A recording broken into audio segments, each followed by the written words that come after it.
All eyes are on Rome this morning, where the Cardinals from around the world are gathering for their first round of talks. They're going to decide when they'll decide about the next pope. Welcome to a brand new hour on this Monday morning in America's Newsroom. Great to see everybody. I'm Martha McCallum. And I'm Bill Hemmer. Good morning. They have to make a decision soon, but today's meetings also will help identify the top candidates to lead the world's 1.2 billion Catholics. A field which remains wide open with possible candidates from just about every corner of the globe at the moment. That was Cardinal Dolan we saw walking in, and some of those other faces will become very familiar to everybody very soon. Amy Kellogg joins us live in Rome. So what more do we know about the exciting happenings there today, Amy?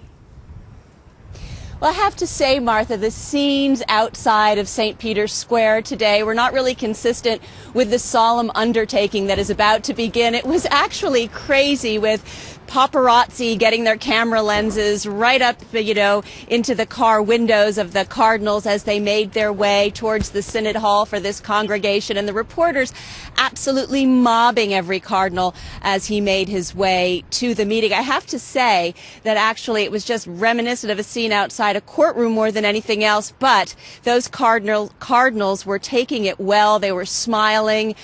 But frankly, they revealed absolutely nothing. Now, the meeting just got underway today, and they had an afternoon break. We had a briefing from some of the U.S. Cardinals who say so far it's really been about logistics and nothing more. They have taken the solemn oath to keep the proceedings of the conclave secret once that begins. We spoke to Cardinal Wuerl of Washington yesterday on what he hopes is achieved here in Rome. The goal is to choose someone who sees the work of the church today is to get the gospel out there, to invite people to experience God all over again, to invite people into that wonderful relationship with God all over again. We have too many people who, I believe, haven't really had that invitation. People who may feel they know what the church has to say and it doesn't have much meaning to them. We need a pope who keeps reminding us there is such a beautiful spiritual side to life, and we need to share it with people. Cardinal George from Chicago cited St. Thomas Aquinas today, saying that they hope that they will take their time deliberating, but ultimately, Martha, be very quick to make their decision. Martha? So they will decide when they'll begin the actual conclave as part of today, and then how does that part actually work, Amy?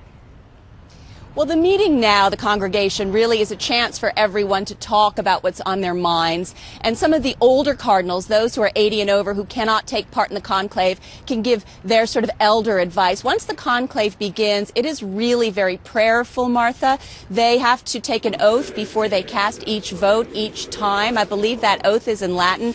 And one of the little tidbits of information I found quite interesting about all of this is that they have to disguise their handwriting as best they can when they cast those secret ballots, because they really want this to be completely confidential. Martha?